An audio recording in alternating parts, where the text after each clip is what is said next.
Gold, trusted gold buyers. మీరు తాకట్టు పెట్టిన బంగారాన్ని విడిపించి ఈ రోజు ఉన్న మార్కెట్ ధరకు కొనబడను.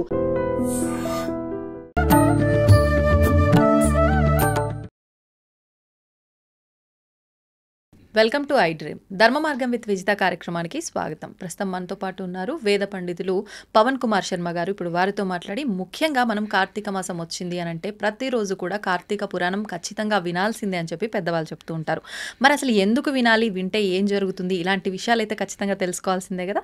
అందుకని చెప్పి ఇప్పుడు వాటి గురించే వారితో మాట్లాడి తెలుసుకునే ప్రయత్నం చేద్దాం. నమస్తే అండి. శ్రీమాత్రే నమః.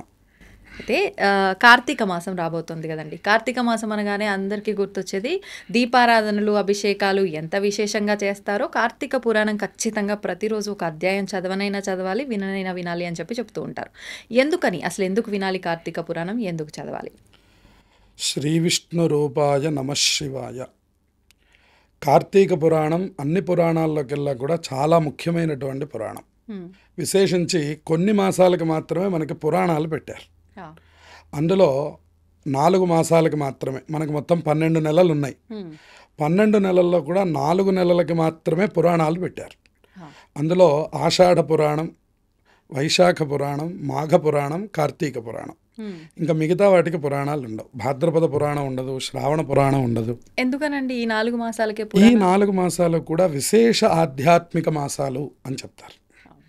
అందులో ప్రత్యేకంగా ఇంకా మిగతా మాసాల గురించి పరిచయం చేయాలేమో కానీ కార్తీక మాసం గురించి ఎవరికి పరిచయం అవసరం లేదు. ఎందుకంటే కార్తీకం అంటేనే ఒక ఆధ్యాత్మిక మాసం. ఎక్కడి వాళ్ళకు కూడా అది మనకు ఒక ఆధ్యాత్మిక చింతన ప్రత్యేకంగా ప్రారంభమైపోతూ ఉంటుంది. కాబట్టి ఏంటంటే కార్తీక పురాణం అనేటటువంటిది అసలు కార్తీక మాసంలో ఏమేం చెయ్యాలి అనేటటువంటి వాటిని సవివరంగా సూచిస్తూ ఉన్నది. అందుకని కార్తీక పురాణం వింటే సమస్త పాపములు పోతాయి అని చెప్పని చెప్తూ ఉంటారు. కార్తీక పురాణం గురించి, కార్తీక మాస మాహాత్మ్యం గురించి విశేషంగా 2 పురాణాల్లో చెప్పి ఉన్నారు మనకి. పద్మపురాణంలో చెప్పారు, అలాగే స్కాంద పురాణంలో చెప్పారు. ఈ 2 పురాణాల్లో కూడా ఈ కార్తీక మాస మాహాత్మ్యం గురించి చాలా విశేషంగా మాట్లాడారు. మొదటి పురాణంలో, స్కాంద పురాణంలోనేమో వశిష్ఠ మహర్షి జనక మహారాజు గారు, మనందరికీ సీతాదేవి యొక్క తండ్రి, ఆయన జనక మహారాజు గారు, ఆయన రాజఋషి అంటారనమాట. అంటే రాజు, విశేషంగా ఋషిత్వం కూడా కలిగినటువంటి వాడు ఆయన. కాబట్టే సీతమ్మవారు ఆయనకి జన్మించింది. కాబట్టి ఏంటంటే అటువంటి రాజఋషికి వశిష్ఠ మహర్షి ఈ కార్తీక మాసం యొక్క మహాత్యాన్ని పరిపూర్ణంగా వివరించారు. అది ఒక విధానంలో మనకి స్కాంద పురాణంలో కనపడుతుంది.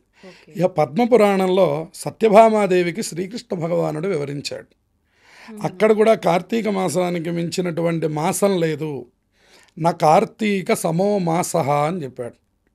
నా విష్ణు పృథివీపతి నా కార్తీక సమో మాసః నా ద్వాదశ్యాః పరం వ్రతం అని చెప్పని నా మాతుః పరదైవతం అని చెప్పాడు. అర్థమేంటండి? ఇప్పుడు కార్తీక మాసానికి మించినటువంటి మాసము, దాంతో సమమైనటువంటి మాసము లేదు. ఆధ్యాత్మిక సాధనకి కానివ్వండి, ఏ చిన్న పని చేసినా కూడా స్నాన, దాన, జప, తప, హోమాలు, దానములు అన్నిట్లో కూడా చివరికి స్నానమునకు, రోజు మనం ఆచరించే స్నానానికి కూడా ఫలితాన్ని ఇచ్చేటటువంటి మాసము సంవత్సరం మొత్తంలో కార్తీక మాసమే.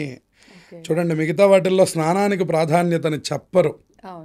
విశేషంగా పౌర్ణములకు, అమావాస్యలకు, పర్వదినాలకి స్నానాలు ఉన్నాయి. కానీ ఇలా నెల రోజుల పాటు దీక్ష బట్టి స్నానం చేస్తే ఫలితం వస్తుందని చెప్పే ఏకైక మాసం కార్తీక మాసం. కార్తీక మాసంలో మిగతావి ఏమీ చేయలేకపోయినా కనీసం సూర్యోదయానికి ముందు లేవండి అయ్యా అని చెప్తున్నాడు.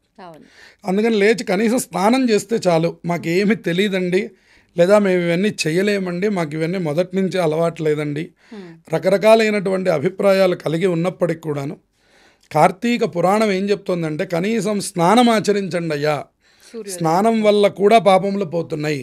కార్తీకేహం కరిష్యామి తవ స్నానం జనార్దన. ఇది తెల్లవారుజామున చేసేటటువంటి స్నానం, అంటే సూర్యుడి కంటే ముందర కనీసం 6 గంటల లోపగా మనం స్నానం చేస్తే ఇది చాలా విశేషమైనటువంటి ఫలం వస్తుందని అందరూ కూడా ఇది అందరూ ఆచరించాల్సిన విధానం. కార్తీక పురాణానికి లింగ, వర్ణ, వయో భేదములు చెప్పబడలే. అంటే ఇది స్త్రీలు చేయాలనో పురుషులు చేయాలనో చెప్పబడలేదు. ఈ వయసు వాళ్ళు చేయాలనో ఆ వయసు వాళ్ళు చేయాలనో చెప్పబడలేదు. అలాగే ఈ వర్ణం వాళ్ళు చేయాలనో ఆ వర్ణం వాళ్ళు చేయాలనో చెప్పలేదు. అందుకని లింగ, వర్ణ వయోభేదములు లేనటువంటి సమిష్టి పురాణం కార్తీక పురాణం అన్నమాట. ఓకే. ఇది అందరూ ఆచరించాలి. స్త్రీలు పురుషులు ప్రతి ఒక్కరూ ఏ వయసు వారైనా కూడా ఆచరించవచ్చు. లేదా ఇదేదో పెద్దవాళ్ళకి సంబంధించింది అనుకునే ప్రమాదం కూడా ఉంటుంది. ఇది మాది కాదు, ఇదేదో పెద్దవాళ్ళకి సంబంధించింది అని అనుకుంటారు. కాదు కాదు, 16 సంవత్సరముల తర్వాత నుంచి 70 సంవత్సరముల వరకు, అంటే 70 అని కూడా కాదు, ఇక మరణానంతరం వరకు ఎవరైనా సరే ప్రతి వాళ్ళు ఈ యొక్క విధానాన్ని ఆచరించాలి. ఎందుకనండి 16 సంవత్సరాల నుంచే పైబడిన వాళ్ళు? 16 సంవత్సరములకు కానీ శరీరం యొక్క దారుఢ్యాన్ని పెద్దలు చెప్పబడలేదు. అప్పటి వరకు వాళ్ళని బాల్యప్రాయంగా చెప్తారు. ఇప్పుడు కూడా మనకి అలాగే చెప్తూ ఉంటారు.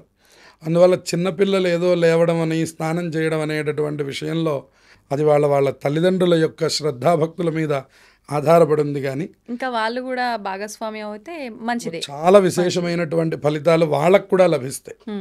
అందుకనే ఇప్పుడు మనకి రాను రాను పురాణంలో అసలు కార్తీక మాసం యొక్క గొప్పతనాన్ని మరింత గొప్పగా వివరించారు మహర్షి కూడా. అసలు ఒక్కొక్క విషయాన్ని వింటూ ఉంటే వశిష్ఠ జనక సంవాదం, అలాగే తత్వనిష్ఠుడి యొక్క చరిత్ర, ఇట్లా ఒక్కొక్కటి ఎన్నో సోమవార ఫలితాలు ఉన్నాయి. అసలు దీపదానం యొక్క మహత్యం ఉంది. అసలు దీపం వెలిగించడం దేనికి అనే విషయాలు ఉన్నాయి. స్నానం ఎందుకు చేయాలి, స్నానం వల్లనే వచ్చే ఫలితం ఏమిటి, ఇత్యాది ఎన్నో విషయాలు కార్తీక పురాణంలో నిమిడీకృతమై ఉన్నాయి. అందుకని ప్రతి ఒక్కళ్ళు కూడా ఈ కార్తీక పురాణాన్ని తప్పకుండా శ్రవణం చేసి అద్భుతమైనటువంటి ఫలితాల్ని, మనం ఏమీ చేయలేకపోయినా కూడా ఇందాక నేను చెప్పినట్లుగా కనీసం స్నానం చేసి కాసేపు మనకి ప్రతిరోజు ఒక్కొక్క అధ్యాయం చొప్పున ఉంటూ ఉన్నటువంటి ఈ పురాణాన్ని మీరు చక్కగా ఒక 20 నిమిషాల సేపు కనీసం విన్నా కూడా పాపములు పోతాయి. కార్తీక పురాణ శ్రవణం అనేటటువంటిది అత్యంత గొప్పదైనటువంటి విషయం. అందుకని కనీసం మనం ఏమీ చేయలేకపోయినా ఒక దీపం వెలిగించడం, ఆ తర్వాత కూర్చొని చక్కగా పురాణం వినడం. పొద్దున్నే వినాలంటారా? పొద్దున్నే వినడం. అవకాశం లేని వారు 4 పూట్లలో ఎప్పుడైనా వినవచ్చు.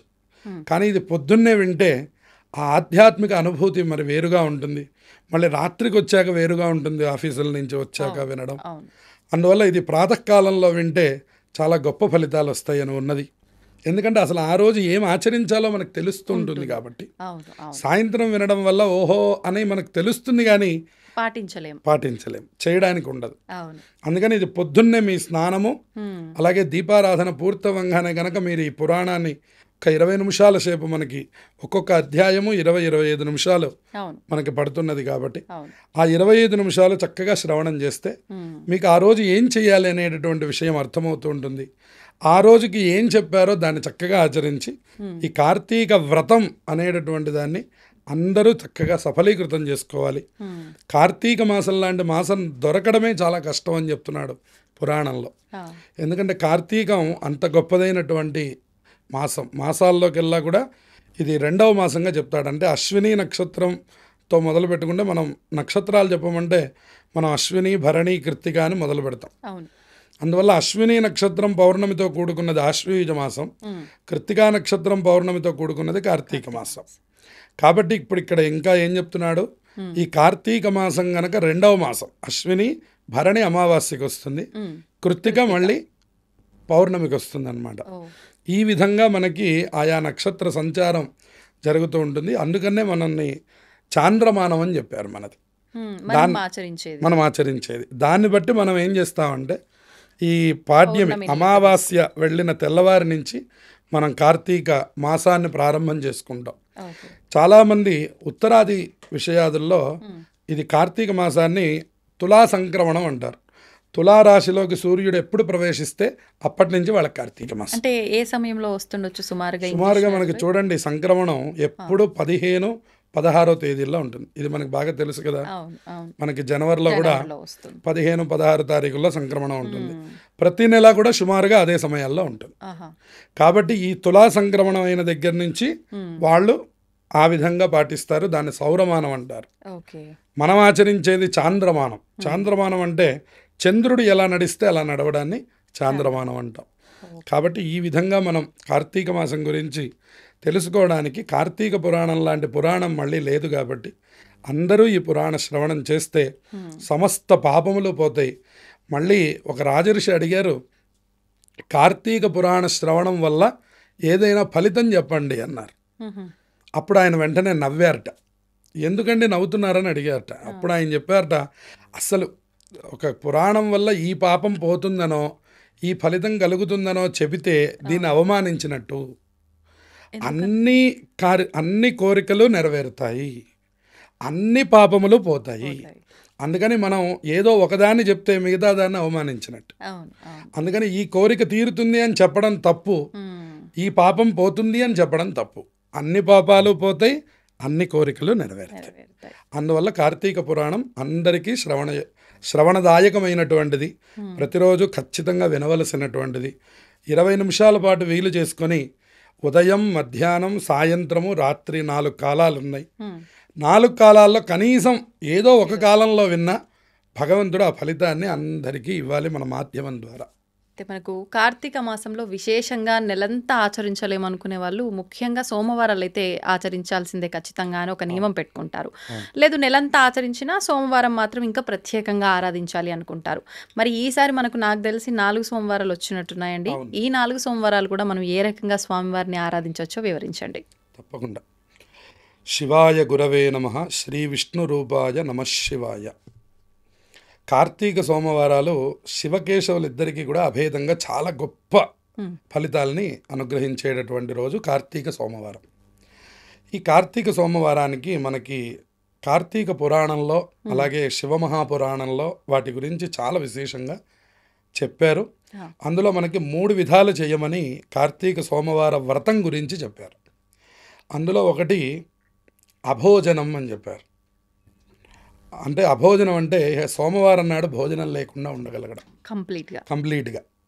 సోమవారం నాడు ప్రాతకాలంలో ఉషకాలంలో లేవంగానే కార్తీక మాస స్నానం చేయడం, ముందరగా తల స్నానం చేయడం, ఆ తర్వాత నిత్య అనుష్ఠానం ఏదైతే ఉందో అది పూర్తి చేసుకోవడం.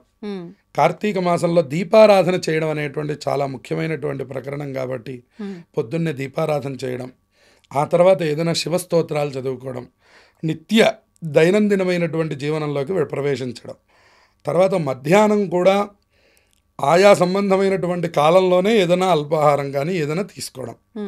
రాత్రికి తులసి తీర్థం తీసుకొని ఉండమని శాస్త్రం చెబుతూ ఉన్నది. అంటే శివారాధన చేసినటువంటి, అంటే శివుడికి అభిషేకం చేసిన తీర్థం మాత్రమే సేవించి వీలైనంత వరకు గనక ఉన్నట్లయితే వ్రతాన్ని పరిపూర్ణంగా సాఫల్యం చేసినట్టు. ఇది 1వ పద్ధతి. అంటే మనం ఏ ద్రవ్యాలతో అభిషేకం చేసినా ఆ ద్రవ్యాలు తీసుకోవచ్చు. ఓకే. అట్లాగే పంచామృతం అంటాం. ఆ పంచామృతం తీసుకొని అలాగే ఉండిపోవడం. ఇక 2వ పద్ధతిని నక్తం అంటారు. చాలామంది 90 మంది ఇదే ఆచరిస్తారు. నక్తం అంటే ఉదయం నుంచి సాయంత్రం నక్షత్రాలు దర్శనం అయ్యేంత వరకు ఉపవాసం ఉండి శివుడికి పూజ చేసుకొని రాత్రికి ఏదో ఒక ఆహారం తీసుకోవడాన్ని నక్తవ్రతం అంటారనమాట. ఇక 3వ పద్ధతి ఏమిటి అంటే ఉదయం పూట ఆహారాన్ని సేవించి, అంటే మధ్యాహ్నం 12 గంటల వరకు పొద్దున్న లేచిన దగ్గర నుంచి ఏం తీసుకోకపోవడం, 12 గంటలకి డైరెక్ట్గా భోజనం చేయడం, భోజనం అయిపోయిన తర్వాత స్నానం చేసి సాయంకాలం శివారాధన చేయడం. భోజనం అయిపోయి ఉద్యోగ ధర్మం కోసం భోజనం చేసి 12 గంటలకి ఈ ఏవైతే టీలు కాఫీలు నిత్యకృత్యంలో ఉన్నాయో వాటిని మనం వదిలిపెట్టి ఒక్కసారి మాత్రమే ఆహారం తీసుకొని దాన్ని ఏకభుక్తం అనే పేరుతో పిలుస్తాం.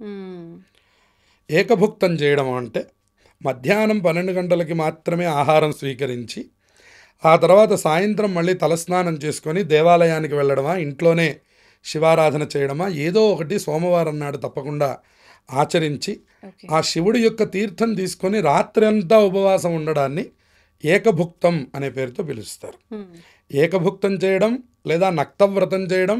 నక్తవ్రతం అంటే ఉదయం నుంచి సాయంత్రం దాకా ఏం తినకుండా రాత్రికి నక్షత్ర దర్శనం కాగానే శివుడికి దర్శనం చేసుకొని అన్నం తినేయడం, అది నక్తవ్రతం. అభోజనం అంటే అసలు పూర్తిగా సోమవారం అంతా తినకుండా మంగళవారం పొద్దున్నే తినడం, పాలు పండ్లు తీసుకొని. ఈ 3 రకాలు మనకి కార్తీక పురాణం చెప్పింది. కాబట్టి ఎవరికి శరీర ధర్మాన్ని అనుసరించి వాళ్ళు ఆయా పనులు కార్తీక సోమవారం చేయవచ్చు ఉపవాసంలో. ఇక 2వది ఏం చెప్పాడంటే ఇక్కడ దీపారాధన చేయడం.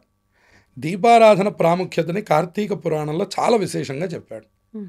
దీనికి ఒక అద్భుతమైన కథని కూడా చెప్పాడు. ఒక సద్బ్రాహ్మడు ఉండేటటువంటి వాడు, సదాచార సంపన్నుడు ఆయన. చక్కటి జీవనం చేస్తున్నాడు. ఆయన భార్య చాలా సౌందర్యవతి. అయితే ఒకానొక మహారాజు గారు ఆ రాజ్యాన్ని పరిపాలన చేస్తున్నారు. ఆయన ఒకనాడు ఎప్పటికీ నాకు సంతానం కలగట్లేదు, సంతానం కలగడం కోసం ఏదైనా ఒక తపస్సు చేస్తాను అని చెప్పని కూర్చున్నట్టు ఆయన. కూర్చుంటే పిప్పలాదుడు అనే మహర్షి వచ్చి, నాయనా నువ్వు సంతానం కలగడానికి నువ్వేమీ తపస్సు చేయవలసిన పని లేదు, నువ్వు కార్తీక మాసం గనక సోమవార వ్రతం చేస్తే, కార్తీక మాసం అంతా నియమం చేసినా పర్వాలేదు, కార్తీక సోమవారాలు మాత్రమే వ్రతం చేసినా పర్వాలేదు, నీకు తప్పకుండా సంతానం కలుగుతుంది అని చెప్పి వెళ్ళారు. అప్పుడు చెప్పినటువంటి రోజు సోమవారం కాబట్టి ఆయన ఆ రోజు నుంచే వ్రతం ప్రారంభం చేస్తున్నానని కార్తీక సోమవార వ్రతాన్ని ఆచరించారు ఆ రాజుగారు. ఆయనకు చక్కటి సంతానం కలిగి, ఆ సంతానం కలిగింది. అతనికి చక్కటి శత్రుజిత్తు అనేటటువంటి నామకరణం చేసుకుని చక్కగా అల్లారముద్దుగా పెంచుకుంటూ ఉన్నాడు. అతడు యవ్వనంలోకి రాగానే మంచి రూపవంతుడు, విశేషంగా సోమవారం నుంచి వ్రతం ప్రారంభించి కన్నాడు గనక ఆయన మరింత తేజోవంతుడు, చంద్రుడు వంటి రూపం కలిగినటువంటి వాడు, దేహదారుఢ్యం కలిగినటువంటి వాడు, చక్కటి రూపవంతుడు అని తయారైనాడు. కొంత వయస్సు వచ్చినటువంటి తర్వాత సహజంగా వేశ్యాలోలుడైనాడు. అలాగే అనేకమైనటువంటి దుష్ప్రవర్తనలన్నీ కూడా చేయడం ప్రారంభం చేశాడు. పరాంగణలోలుడైనాడు, ఏ స్త్రీని చూసినా కామంతో మోహిస్తున్నాడు. ఇలా జరుగుతూ ఉన్నది. కొంతకాలానికి ఆ బ్రాహ్మణ స్త్రీ ఒకనాడు దేవాలయానికి వస్తే, ఆ దేవాలయంలో ఆ స్త్రీని చూసి, ఆ సదాచార సంపన్నుడైనటువంటి బ్రాహ్మణోత్తముడి భార్యని చూసి ఈ యొక్క రాజుగారి కొడుకు శత్రుజిత్తు మోహించాడు. మోహిస్తే ఆ శత్రుజిత్తు యొక్క రూప లావణ్యములను చూసి ఆ స్త్రీ కూడా ఈయన్ని మోహించి వీళ్ళిద్దరూ కూడా ఆ భర్తకి తెలియకుండా వీళ్ళు కొంత అనురాగాన్ని కొనసాగించాలి అని సంకల్పం చేశారు. అది దేవాలయం కాబట్టి ఆ రోజు వాళ్ళకి వీలు కాలేదు. మనం ఎక్కడైనా కలుద్దాము అనుకున్నారు. పూర్వకాలంలో ఒక పాడుబడినటువంటి యొక్క ప్రదేశాల్లో కలవడం ఒక ఆనవాయితీగా ఉండేది. సరే, ఇప్పుడంటే మనం పార్కులన్నీ కట్టించిస్తాం కలవడానికి, అది వేరు. ఇదివరకట్లో ఏదైనా పాడుబడ్డ ప్రదేశాల్లో కలిసేటటువంటి వారు. వీళ్ళు ఒకానొక రోజున మనం కలుసుకోవాలి అని చెప్పని నిర్ణయించుకొని, ఇక భర్త పూర్తిగా పూజాధికములలో ఉన్నప్పుడు భార్య బయలుదేరి ఆవిడ వెళ్ళిపోయింది. అట్నుంచి శత్రుజిత్తు వచ్చాడు. వాళ్ళిద్దరూ కలిసి ఒక చోట కూర్చున్నారు. ఇదివరకు లైట్లు సౌకర్యములన్నీ ఇప్పటికి కూడా మనకి పాత శిథిల దేవాలయాల్లో విద్యుత్ కాంతులు ఉండవు. అందుకని అతడు ఏం చేశాడంటే, అక్కడ ఉన్నటువంటి ఒక గుడ్డ ముక్కని తీసుకుని వచ్చి కొద్దిగా ఆముదం పోసి, ఆముదంతో చిన్న దీపాన్ని వెలిగించారు వాళ్ళిద్దరూ కలిసి. ఇతడికి అనుమానం వచ్చింది, ఈ సదాచార సంపన్నుడైనటువంటి బ్రాహ్మణోత్తముడికి వీళ్ళు ఎక్కడికి వెళ్తున్నారో, అసలు ఏం జరుగుతుందని వీళ్ళిద్దరి మీద అనుమానం వచ్చి అతను ఒక కత్తి పట్టుకొని తిరుగుతున్నాడు. వీళ్ళిద్దరు కనుక దొరికారంటే మాత్రం వీళ్ళని హత్య చేయడమే నా లక్ష్యం తప్ప వేరే ఏమీ లేదు అని ఆ కత్తి పట్టుకొని తిరుగుతున్నాడు. ఆయనకు ఊరంతా వెతికాడు, ఆయనకి ఎక్కడా దొరకలేదు. వీళ్ళు ఎక్కడా పాడుబడ్డ వ్యవస్థలో ఉన్నారు. ఎప్పుడైతే బాగా రాత్రి అంటే నిశిరాత్రి అయిపోయింది, అర్ధరాత్రి అయిపోయింది, ఈవిడ సాయంత్రం అనంగా వచ్చింది. ఈయన తిరుగుతున్నాడు. అన్నీ చూసుకొని అక్కడికి వచ్చేసరికి బాగా అర్ధరాత్రి అయిపోయింది. అర్ధరాత్రి అయిపోవడం వల్ల వాళ్ళు వచ్చి చూసేసరికి వాళ్ళు అప్పటికే ఆ దీపం ఏర్పాట్లు చేస్తున్నారు, దీపం వెలిగించారు. వాళ్ళిద్దరు అక్కడ కూర్చొని ఉన్నారు అటు ఇటును. అది చూసినటువంటి ఆ బ్రాహ్మడికి వెంటనే ఆగ్రహం ఆగక ఆ కత్తి తీసుకొని ఆ శత్రుజిత్తుని అట్లాగే భార్యని ఇద్దరిని సంహరించాడు. వాళ్ళిద్దరి తలకాయని నరికివేశాడు. ఇంకా ఇంత భార్య వెళ్ళిపోయిన తర్వాత ఇక నేను ఏం చేయగలను? సదాచార సంపన్నుడైనటువంటి వాడికి భార్య లేకపోతే కర్మాచరణ లేదు కాబట్టి ఆ కత్తితో అతను కూడా పొడుచుకొని అక్కడే మరణించారు ముగ్గురు. మరణిస్తే యమభటులు వచ్చారు, శివభటులు వచ్చారు, ఇద్దరు వచ్చారట. వస్తే ఈ ఎవరైతే ఈ శత్రుజిత్తు ఈ బ్రాహ్మడి భార్యనేమో శివదూతలు తీసుకుపోతున్నారు, ఈ బ్రాహ్మణ్ణేమో యమదూతలు తీసుకుపోతున్నారు, వాడిని లాక్కెళ్తున్నారు. ఇదెక్కడి వ్యవస్థ? నేనేమో ఇంత సదాచారంతో ఉన్నవాడిని, నేను ఇందాక కూడా శివారాధన చేసి వచ్చాను నేను, మరి నన్నేమో మీరు తీసుకుపోతున్నారేమిటి? అసలు వాళ్ళు జీవనం అంతా భ్రష్టత్వం వాడిది, వాడినేమో శివభటులు తీసుకుపోవడం ఏమిటన్నట్ట. వాడు ఎన్ని పాపాలు చేయనివ్వండి కాక కార్తీక సోమవారం, కార్తీక పౌర్ణమి రాత్రి వేళలో శివాలయానికి వచ్చి వాళ్ళిద్దరూ అక్కడ ఉన్నటువంటి ఆముదము గుడ్డ మొక్క ఏదో తీసుకొని, అంటే ప్రయత్నం చేసినా ప్రయత్నం చేయకపోయినా వాళ్ళిద్దరూ కావాలనో లేదా వెలుగు కోసమో ఆ దీపాన్ని వెలిగించారు శివలింగం ఎదురుకుండా. నువ్వు వాళ్ళని కార్తీక పౌర్ణమి, సోమవారం, శివరాత్రి ఆ రోజు రాత్రి నువ్వు వాళ్ళని సంహరించావు. అందుకని నీ ఖాతాలో పాపం వేశారు. శివ సన్నిధ్యంలో వాళ్ళిద్దరూ దేహాన్ని విడిచిపెట్టి చక్కటి దీపారాధన చేసినందుకు గాను వాళ్ళకి శివారాధన ఫలం వేశారట వాళ్ళిద్దరికి. అంటే ప్రయత్నపూర్వకంగా మనం ఇక్కడ తెలుసుకోవాల్సింది ఏంటంటే, మీరు తెలిసి చేయండి, తెలియకుండా చేయండి. మన ప్రయత్నం ఉండనివ్వండి, ఉండనివ్వకపోనివ్వండి. కొంతమంది చూడండి, నలుగురిలో ఆనందం కోసం అంటే మా ఇంటి పక్క ఆవిడ వెళ్తుంది, దీపం పెట్టడం మాకు అలవాటండి అంటుంది. వాళ్ళకి చెయ్యాలని మనస్సులో ఉన్నటువంటి విధానం కాదు, అందరూ వెళ్తున్నారు కదా మనం కూడా వెళ్తే అయిపోతుందని. అలా వెళ్ళండి కాక, లేదు మనస్ఫూర్తిగా మీ అంతటి మీరే మహా ఆనందంతో శివాలయానికి బయలుదేరండి కాక, లేదు అక్కడ దాకా వెళ్ళలేమండి అని బయట కూర్చొని తులసి కోట దగ్గర దీపం పెట్టండి కాక, ఏ చిన్న పని మీరు కార్తీక సోమవారం నాడు చేసినా, ఏ చిన్న దీపం వెలిగించినా ఆ దీపారాధన ఫలం మిమ్మల్ని అనంతమైనటువంటి పుణ్యములకు తీసుకొని వెళుతుంది. మీరు చేసినటువంటి పాపరాశి ధ్వంసం అయిపోతుంది అని చెప్పారు.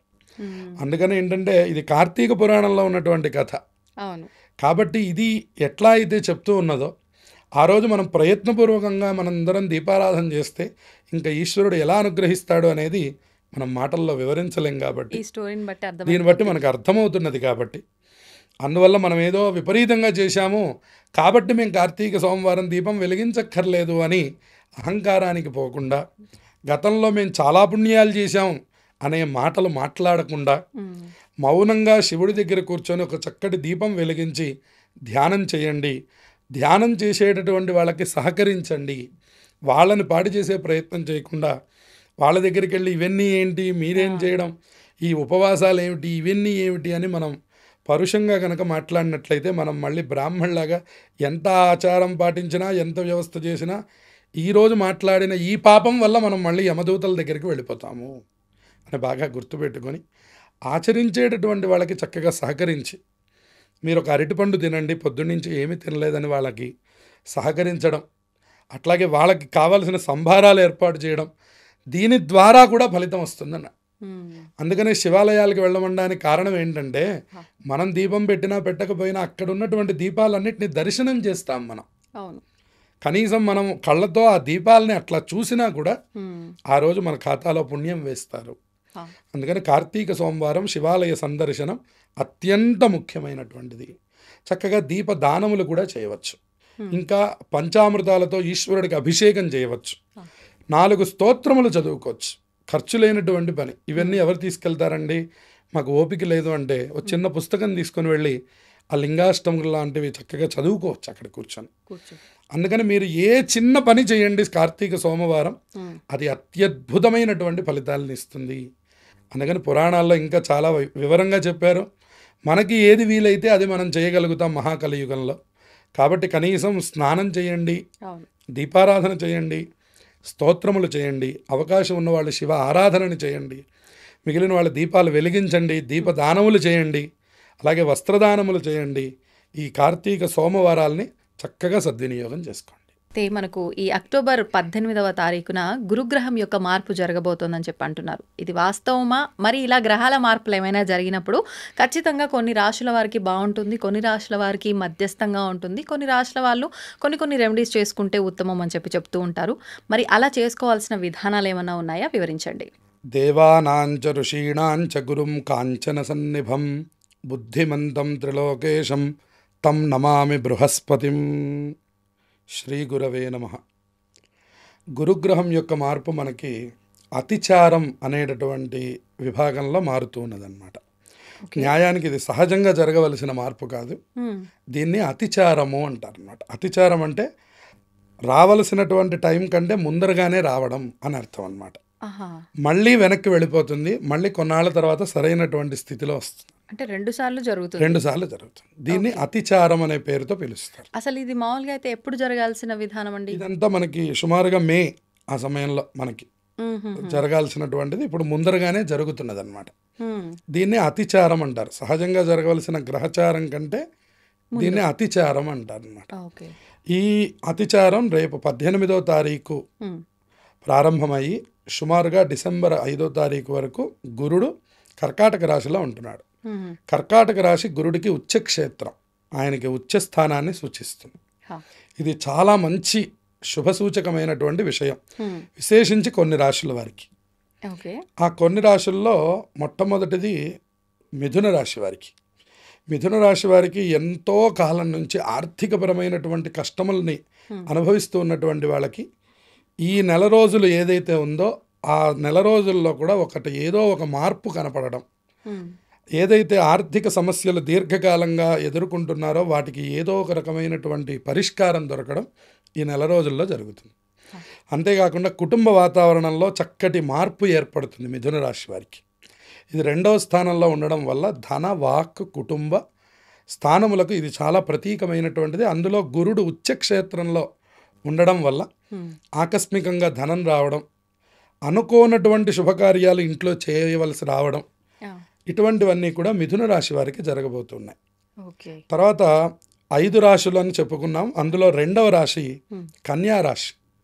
కన్యా రాశి వారికి 11వ స్థానంలో గురుడు, దేవగురువు అయినటువంటి బృహస్పతి ఉచ్చస్థితిలో ఉన్నాడు.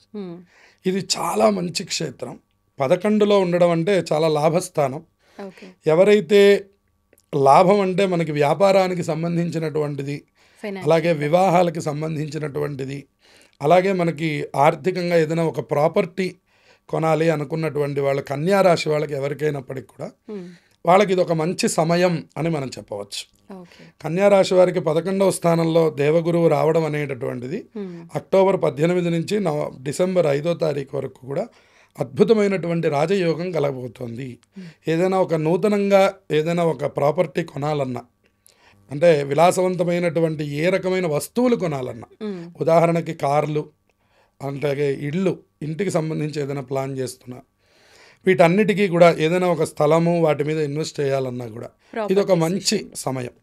ప్రాపర్టీస్కి సంబంధించి ఇది ఒక మంచి కాలం అని చెప్పవచ్చు. తర్వాత 3వ రాశి మనకి వృశ్చిక రాశి వారికి. వృశ్చిక రాశి వారికి ఇది 9వ క్షేత్రంలో ఉచ్చ స్థానంలోకి బృహస్పతి రావడం. వృశ్చిక రాశి వారు కూడా కొంతకాలంగా ఆర్థిక సమస్యలు, అలాగే ఏది మొదలుపెట్టినా కూడా కొద్దిగా వ్యతిరేకత రావడం, అలాగే కొన్ని గొడవలు, వీటన్నిటిలోనూ కూడా నిండి ఉన్నటువంటి వాళ్ళందరికీ కూడా ఉపశమనం కలగడం, ఆకస్మిక ధనయోగం కలగడం, అలాగే చక్కనైనటువంటి లాభం కలగడం, వాళ్ళకు కూడా ఉద్యోగాదుల్లో మంచి మార్పులు రావడం, ఎవరైతే ప్రమోషన్లు కోరుకుంటున్నారో వాళ్ళకి ప్రమోషన్లు రావడం, స్థానం బదిలీలు కోరుకుంటున్నటువంటి వాళ్ళకి మంచి చోట్ల అవి రావడం అనేటటువంటివన్నీ కూడా వృశ్చిక రాశి వారికి కలగబోతున్నాయి. మీరు ఈ సమయంలో మొదలుపెట్టేటటువంటి జీవిత సంబంధమైన ఏ పనైనా సరే మీకు అది భవిష్యత్తులో కూడా గుర్తుండిపోయేటట్టుగా ఒక మంచి కాలం అని చెప్పవచ్చు అన్నమాట. జీవితానికి సంబంధించి ఇన్వెస్ట్మెంట్ ఏదైనా ఇప్పుడు మీరు పెట్టుకుంటే అది మీకు అన్ని వేళలా కలిసి వచ్చేటటువంటి విధంగా మీకు నడుస్తుంది. దాదాపు ఒక 40 నుంచి 45 రోజులు 45 రోజులు ఉంది కాబట్టి ఇది మంచి ఫలితాన్ని వృశ్చిక రాశి వారికి కూడా ఇస్తుంది. ఇంకొక రాశి అండి. ఇక తర్వాత మకర రాశి వారికి ఇది చాలా మంచి యోగం. మకర రాశి వారికి ఇది 7వ స్థానం అవుతుంది. దానివలన ఎవరైతే వివాహాలు కావలసి ఉన్నారో ఇంతకాలం నుంచి, మకర రాశి జాతకులకి ఎవరికైతే వివాహం కావాలో వాళ్ళందరికీ వివాహములు త్వరగా పూర్తవడం, అలాగే పార్ట్నర్షిప్లో ఉన్నటువంటి వ్యాపారస్తులు, అంటే 2-3గా ఉన్నటువంటి పార్ట్నర్లు, వాళ్ళల్లో వ్యాపారస్తులుగా ఉన్నప్పుడు వీళ్ళదే పై చేయిగా ఉండడం, లేదా వీళ్ళు చెప్పినటువంటి మాట బాగా నడవడం, ఇటువంటివన్నీ మార్పులన్నీ కూడా మకర రాశి వారు బాగా చూస్తారు. వీళ్ళ మాటకు విలువ పెరుగుతుంది, సమాజంలో గౌరవ మర్యాదలు పెరుగుతాయి, కీర్తి ప్రతిష్టలు వస్తాయి, అంతేకాకుండా వ్యాపారంలో కూడా మంచి లాభాలు చూస్తారు. ఇది మకర రాశి వారికి అద్భుతమైనటువంటి కాలం. అలాగే ఎవరికి అన్నిట్లోనూ బాగానే ఉంది, బాగా ఉంది. ఎవరికి వివాహం కావాలో వారికి ఇంకా త్వరగా అయ్యేటటువంటి కాలం. అన్ని విధాలా మకర రాశి వారికి చాలా బాగుంది. ఇక 5వ రాశి మీనరాశి వారు. మీనరాశి వారికి ఇది 5వ స్థానం అవుతున్నది. 5వ స్థానం అవడం వల్ల వారు ఉద్యోగాదుల్లో, సంతాన విషయంలో, అలాగే వాళ్ళు ఏదైనా ఆర్థికపరమైనటువంటి పెట్టుబడులు పెట్టేటటువంటి చోట్ల, అటువంటి చోట్ల వీళ్ళు తెలివిగా వ్యవహరించగలిగే స్థితిని పొందుతారు. సహజంగా ఏలినాటి శనిలో ఉండి సహజంగా గురుబలం ఇప్పటిదాకా లేదు, మీనరాశి వారికి. ఆ. వారు ఏలినాటి శనిలో ఉన్నారు, అనేక కష్టములను అనుభవిస్తున్నారు. ఉమ్. కానీ ఇప్పుడు మాత్రం మీనరాశి వారికి ఒక మంచి యోగం ఈ 45 రోజుల పాటు. ఓకే. ఇందులో ఏదైనా మీరు పెట్టవలసినటువంటి పెట్టుబడులు ఉంటే పెట్టండి. అంటే ఎటువంటి వాటిలో ఇన్వెస్ట్ చేయొచ్చు అంటారు? ఎటువంటివంటే మీకు ఏదైనా ఇప్పుడు జీవితానికి సంబంధించిన లాభదాయకాలు కొన్ని ఉంటాయి, ఆ. ఫ్యూచర్ ఇన్వెస్ట్మెంట్ అంటాం మనం. అవును. అటువంటి వాటికి ఏంటంటే ఇప్పుడు పెట్టుబడి పెట్టడానికి ఇది యోగ్యమైనటువంటి కాలం. రెండవది పిల్లల గురించి అని మనం పెట్టుబడి పెడతాం. అవును. తల్లిదండ్రులు పిల్లల కోసమని ఇన్వెస్ట్ చేస్తుంటారు. ఆ. అటువంటి వాళ్ళకి ఇది చాలా మంచి సమయం. ఇక మూడవది ఉద్యోగాదుల్లో అభివృద్ధి కోసం కొన్ని కార్యక్రమాలు చేస్తూ ఉంటాం, దానికి ఇది చాలా మంచి కాలం. ఎవరికైతే ఇంతకాలం సంతానం లేదో వాళ్ళు ఈ సమయంలో చేసే ప్రయత్నాలన్నీ కూడా, పూజలు కానివ్వండి, ప్రయత్నములు కానివ్వండి, అన్నీ ఫలించేటటువంటి కాలం. ఓకే. సంతానపరమైనటువంటి ఆనందాన్ని పొందే కాలం, ఉద్యోగాల్లో అభివృద్ధిని చూసే కాలం, ఏలినాటి శని ప్రభావం తగ్గి కొన్ని పనులు ముందుకు తీసుకువెళ్ళేటటువంటి కాలం. ఇప్పటివరకు ఏలినాటి శని ప్రభావం ఉండి గురుబలం లేకపోతే చాలా ఇబ్బందులను ఎదుర్కొంటారు. ఓకే. ఆర్థికంగా అనవసరమైనటువంటి ఖర్చులు, అలాగే శరీరానికి సరైనటువంటి స్థితి లేకపోవడం, ఎప్పుడు మగతగా ఉండడం, ఏ పని చేయలేకపోవడం, ఇవన్నీ కూడా మారి మంచి యాక్టివ్ అవ్వడం, కొన్ని పనులు ఇది నేనే పూర్తి చేశానా అనే స్థితి కలగడం, ఇవన్నీ కూడా మీనరాశి వారికి కలుగుతాయి. విశేషించి 5 రాశుల వారు కూడా అద్భుతమైనటువంటి ఫలితాలను పొందబోతున్నారు. మరి మిగతా వాళ్ళ పరిస్థితి? మిగతా వాళ్ళు మధ్యమ రాశుల వాళ్ళు ఎవరు అంటే మేషరాశి వాళ్ళకి మధ్యమ ఫలితం చెప్పబడింది. ఓకే. అలాగే మనకి తులారాశి వారికి కూడా 10వ స్థానంలో ఉండడం అనేటువంటిది మధ్యమ ఫలితాన్ని సూచిస్తున్నది. అలాగే మనకి కర్కాటక రాశి, మన కుంభరాశి వారికి కూడా కర్కాటకం 6వ రాశి అవుతుంది, వారికి కూడా మధ్యమ ఫలితాన్ని చెప్పబడింది. ఇక మనకి తర్వాత ఉన్నటువంటి మిగిలిన 3 రాశులు ఏవైతే ఉన్నాయో అంటే వృషభం వారు, సింహం వారు, ఆ తర్వాత ధనుస్సు రాశి వారు 8వ స్థానంలోకి వచ్చారు వారికి. అందువల్ల ధనుస్సు వారికి, వీళ్ళ నలుగురికి కూడాను కొద్దిగా ఇబ్బందికరమైన వాతావరణం. సింహరాశి వారికి కొద్దిగా అధిక వ్యయం సూచిస్తున్నది, అనుకోనటువంటి ఖర్చులు, ఆరోగ్య సమస్యలు, 8వ స్థానంలో శని సంచారం ఉండడం, వ్యయంలో గురుడు పడ్డం అనేటువంటిది మనకి ఇబ్బందికరమైన వాతావరణం. ఆరోగ్యపరంగా, ఆర్థిక పరంగా కొంత ఇబ్బందుల్ని ఎదుర్కొనేటువంటి కాలం. అలాగే ధనుస్సు రాశి వారికి కూడా 8వ స్థానంలోకి వస్తుంది. ఏదైతే ఇప్పటిదాకా బాగా నడిచిందో అవన్నీ కూడా ఒక్కసారిగా రివర్స్ అయిపోవడం, మనతో నిన్నటిదాకా బాగున్న వాళ్ళు కొంత వ్యతిరేకంగా మాట్లాడుతూ ఉండడం, ఇవన్నీ ధనుస్సు రాశి వారికి కనబడుతున్నాయి. అందుకని వృశ్చిక రాశి, మన ధనుస్సు రాశి వారు, సింహరాశి వారు, వృషభ రాశి వారు, అలాగే కుంభరాశి వారు తప్పకుండా ఈ గురుగ్రహ శాంతి జరిపించుకుంటే వారికి తప్పకుండా మంచి జరుగుతుంది. మేషరాశి వారు, అలాగే తులారాశి వారు, ఆ తర్వాత వీళ్ళందరూ కూడాను అలాగే శనగలు దానం ఇవ్వడం కానీ, నానబెట్టి ఆవుకు పెట్టడం కానీ చేస్తే వీళ్ళకి సరిపోతుంది.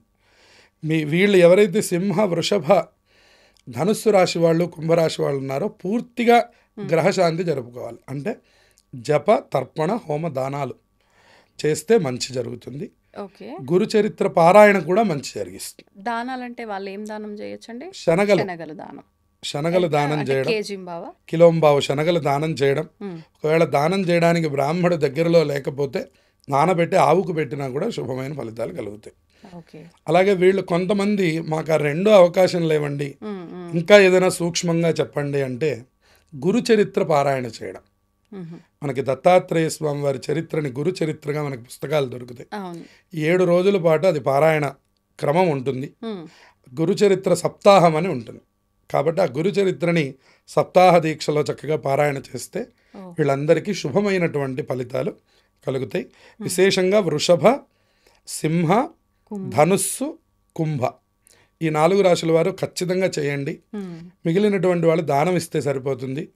ఎవరికైతే శుభ ఫలితాలు వస్తున్నాయో వారి ఆనందాన్ని పరిపూర్ణంగా అనుభవించండి. అంటే ఇప్పుడు మీరు చెప్పిన ఈ విశేషాలన్నీ కూడా ఈ 45 రోజుల వరకు మాత్రమే వర్తిస్తాయి. ఎందుకంటే అతిచారం వల్ల వచ్చి మళ్ళీ మిథున రాశిలోకి ప్రవేశిస్తున్నారు వక్రగతిలో. మళ్ళీ ఎప్పుడైతే మార్చిలో ఏదైతే మార్పు ఉందో అప్పుడు పూర్తిగా కర్కాటక రాశిలోకి వస్తారు. కర్కాటక రాశిలోకి మళ్ళీ వచ్చాక మళ్ళీ సేమ్ ఫలితాలు వీళ్ళకి కంటిన్యూ అవుతాయి. మళ్ళీ మధ్యలో 4 నెలలు కాలం మాత్రం మళ్ళీ వెనక్కి వెళ్ళడం వల్ల మళ్ళీ యథాతథంగా ఉంటుంది. ఇది వీళ్ళు గమనించుకొని జరుపుకుంటే వీళ్ళకి అద్భుతమైన ఫలితాలు వస్తాయి. ధన్యవాదాలండి. శుభమస్తు. And for more videos, Please subscribe to iDream. Please subscribe to iDream. Please subscribe iDream. And please subscribe to iDream. For more videos, subscribe to iDream. please like, share and subscribe to the channel. Congratulations, iDream. Subscribe to iDream. Subscribe to iDream. So subscribe to iDream Media. iDream की iDream team अंदर की huge congratulations. Please subscribe iDream Media. Please subscribe to iDream. Subscribe iDream. Please subscribe to iDream. iDream అంటే నా కళల channel subscribe చేసుకున్న నోరు తిరుగుతలేదు, మీరైతే గంట గుర్తు కొట్టండి. For more such videos, please subscribe to iDream. Subscribe to iDream. Please subscribe to iDream. Please subscribe iDream Media. Please do subscribe to iDream. Please subscribe to iDream Media. For best entertainment and information, please subscribe iDream. And don't forget to subscribe to iDream.